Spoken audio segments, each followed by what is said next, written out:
Thanks, Richard, for the introduction. Hello, everybody. I'm Caspar Preysing. I'm a partner at PwC in Germany, focusing on digital infrastructure. And we do a lot of work for the public sector, but also for private operators, German ones, as well as international, and of course, investors looking into entering the German fiber market. And what I'm going to do today is give you a quick sort of tour de force of the German broadband market. I have to do this quickly in 15 minutes, but I'll be available for the rest of the hour for deep dives into some of the numbers I'm going to be presenting. The German broadband market is pretty much, as you can see on the top left chart, dominated by DSL connections. Also very strong, and perhaps stronger than in some other European markets, the hybrid fiber coax infrastructure, e-cable, and much less, but we'll get to that later, the fiber connections. Now, the incumbent Deutsche Telekom still dominates the German market with about 40% of the fixed line market, but that share has been decreasing steadily from just over 50 to now 40%. Other big player, of course, being Vodafone with its cable networks, and some of the smaller players that are also gaining market share, in particular in fiber. On the top right, I've just given an illustration of what is happening to the broadband penetration. As you can see, this has been going up at a rate of about 3% for the past 5 years. So the percentage of households in Germany that is buying or can get a broadband connection has gone up, and it's gone up quite significantly. And we expect that to continue for a while. I'll be showing the total number of households that are still available for broadband connections in a minute. You'll see there's still some upside to this. So this has been going up, and at the same time, there's been a shift in broadband speeds towards the higher bandwidths, but that's something that we've seen consistently over the last, if you went back 10 years, you could always see there's been a consistent shift towards the higher bandwidths, really pretty much in line with the increasing broadband demands that we see in Germany, just like we do everywhere else, as a result of increasing data volumes. Interestingly, if we go to the bottom right, you'll see that what's presented as the different technologies, the availability and the take rate. What you can see is that about DSL has a 70% take rate, which is really way above average. Technologies like cable and fiber are actually still below 40% on average in terms of take rate. Now that's interesting because on the one hand, there's always talk about there not being enough available bandwidth and fiber products. On the other hand, the demand clearly, even where fiber and cable is available, hasn't been that strong in the past. Now that's changing, we believe. We take rate steadily increasing over the past years. But purely on the face of the numbers and looking at the past, there isn't strong evidence that the Germans are shifting into the higher bandwidths as fast as one would imagine, just looking at the growth in data volumes.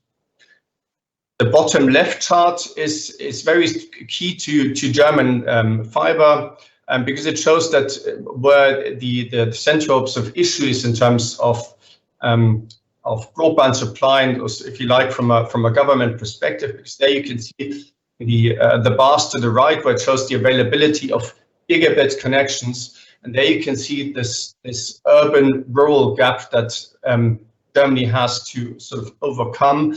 We're doing quite well in the 50 megabit area, which is sort of DSL speeds, where we're in the countryside at 81%, which is respectable and has been going up, in fact, very sharply over the last years. But in terms of gigabit speed, we're still really behind as a sort of in the countryside as compared to the urban areas, where of course you have the cable availability, which is mostly responsible for the 77% you can see here gigabit speed.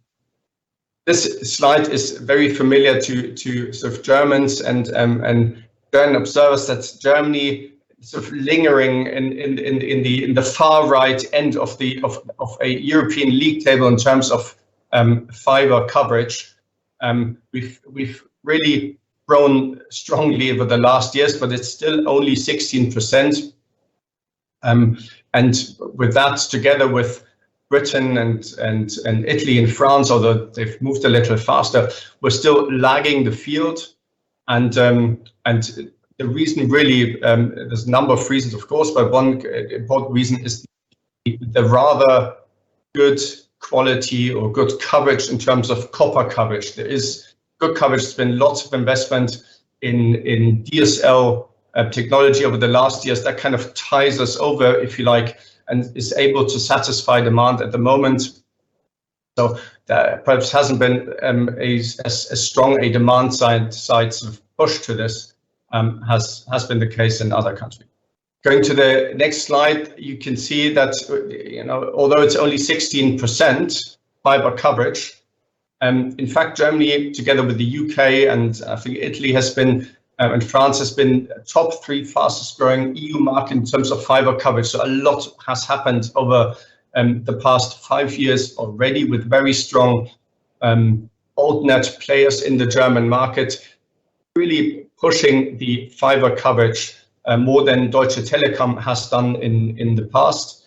We have in the last month seen additional sort of altnets entering the German market, be that UGT, the joint venture of Allianz and Telefonica, or Deutsche Giganet.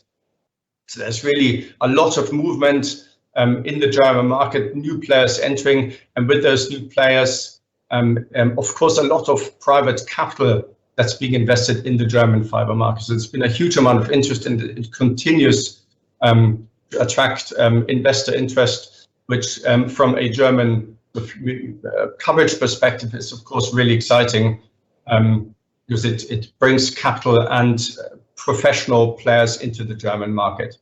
Now, not only the new entrants have promising to inject dynamic into the German market, it's also the incumbent Deutsche Telekom has in 2019 shifted from what was really a DSL focused strategy towards fiber. Now, this has already caused a jump up from about 1 million households built in the previous years per annum, roughly to 2 million in 2020. So we can see a marked uptick in terms of households built with fiber. And we would expect that to continue. If you read Deutsche Telekom's announcements, then they are intending to do a lot more than what they've done, and they want to achieve those increases in their ramp up very quickly. Now the outlook, and of course there is the public subsidies program. The German government has very heavily supported fiber rollout in Germany, and it's continuing to do so. Overall, there'll be at least 24 billion in public subsidies into the fiber market. Now, it's possible for this to even increase. So I think taking the private capital and the public capital sort of together, you can see there's a lot of capital in the German market. The question is not so much who's going to fund it, but how is it going to be built?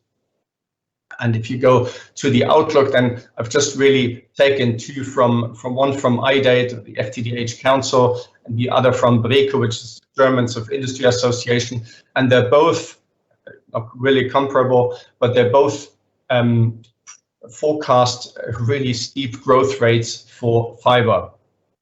The interesting bit, as I said, is it possible to build this in what time? Now, moving on to the next slide, there's a lot of numbers in here. What I tried to do is to break out two targets, perhaps. Starting from the household, taking off what's been connected fiber already, I get to the 30 million of households that are not yet covered with fiber. So that's, if you like, the potential market, plus a little bit of on top, which are the households which are not currently have any broadband connection, which are offer some upside potential. That's about 30 million. In terms of what needs to be done short term to meet the government target for 2025. I don't know who's familiar with the German market, but the government is targeting comprehensive gigabit capable coverage. Now, this is a bit of a tongue twister, but it's not comprehensive fiber coverage, but comprehensive gigabit capable coverage. That includes cable, i.e. HFC networks. So as far as the German government target is concerned, what really would need to be built is about 7.4 million, which is the number that's left over once you deduct not only households with fiber, but also such who already have cable connections. The long-term target of 30 million is of course much higher, and while the 7 million is a sort of short-term 2025, I think long-term everyone agrees we'll be heading to building at least 30 million fiber homes passed. What are some of the bottlenecks that the German market might be facing achieving this? We've already seen that the money is there, and it's actually there in abundance, one could say. But that money needs to be put in the ground. The money alone doesn't build the broadband networks. So what are some of the key challenges? And I've broken it into two bits, and one, if you like, is challenges as a bottleneck in the applications and approval process, and the other one is the planning and construction process, and obviously the availability of resources. I'll start with the first one. Now, in Germany, unlike in some of the other European countries, all cabling is underground. There's limited to no acceptance for using masts and above the ground cabling like you have in many European cities, in the inner cities where you can go off the masts into the houses. Now in Germany, that really there's very little acceptance for that, and that sort of makes the process more expensive, more cumbersome, and more expensive. Then the application approvals process is done at municipal level. Now, the 11,000 municipalities in Germany who are having to deal with this are sort of reaching capacity limits in terms of dealing with these rather complex applications. So that is putting a break, if you like, and slows down the process, makes it slower than it could be. The fact that most of these processes in Germany are still very much analog doesn't help. So there's a if you like a digitalization backlog in public administration still that is being addressed, but at the moment this is something that's hampering the fiber rollout. To make things more complicated for operators, there are regional differences in planning regulation. So applying in Bavaria is not the same as applying for building approval in Schleswig-Holstein. Is different. There are different rules. And of course, there's the complex subsidy program. That's on the one hand very attractive because there's a lot of money is being made available. On the other hand, it's complex in terms of for the operators for the operators to apply, but also for the municipalities, because it's tying a lot of resources that are not available elsewhere. So that's for the applications approval process. The other key bottleneck, of course, is, and that's well known in planning and construction, there is scarce capacity, not just in civil engineering, but really across the entire value chain, if you like, really from planning all the way through building to its documentation. I think it's estimated there are between 15 and 20,000 full-time equivalents working in the fiber network building in Germany, and in order to achieve the growth rates that we've seen before and that are being forecast and that operators are intending to build, we probably have to at least double, probably more. So that scarcity is driving prices up, which makes things difficult. We're experiencing at the moment material shortages in the German market, which isn't helping, but I guess that's the same everywhere. There's some liability issues with using some of the more sort of advanced alternative digging and trenching methods that are still being sorted out.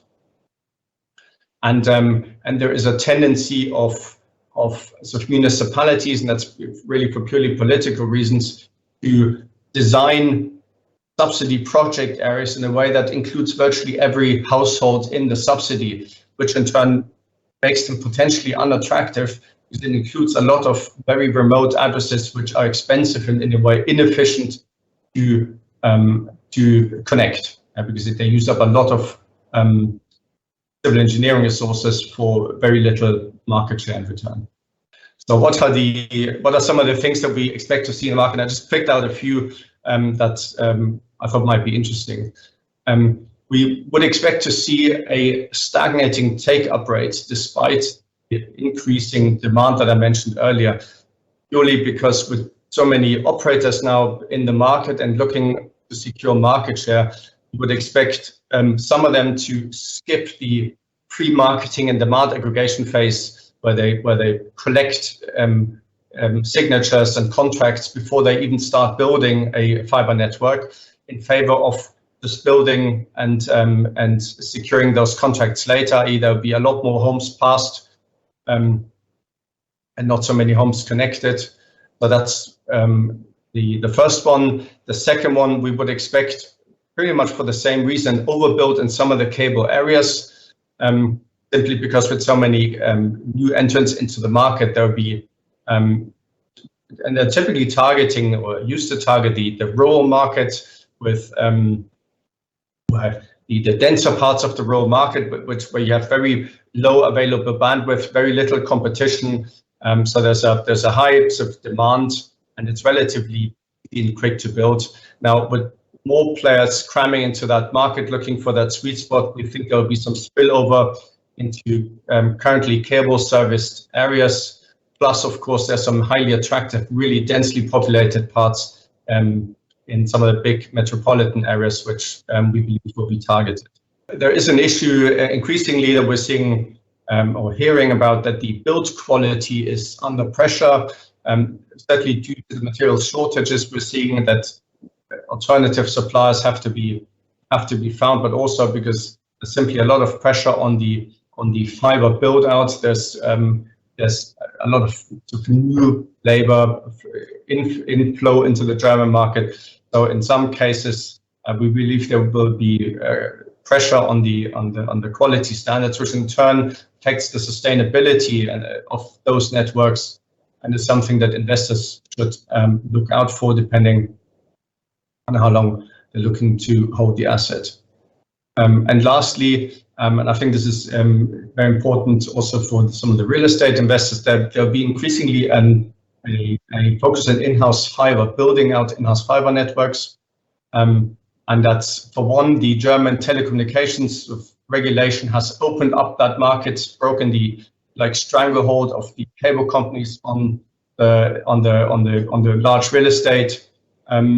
So that'll drive fiber penetration of those areas. But also, and we've seen this in other markets outside Europe, there has been an issue for operators as they build fiber and they're looking to achieve higher ARPUs and sell higher speed products. It's a hindrance if the in-house networks aren't up to scratch and can't deliver the speed that they deliver into the cellar, actually into the flat. So therefore, in terms of customer experience and the ability to generate higher ARPUs, we believe increasingly there'll be a focus on building out the fiber in-house where there's currently copper or coax cable. Thank you, everyone.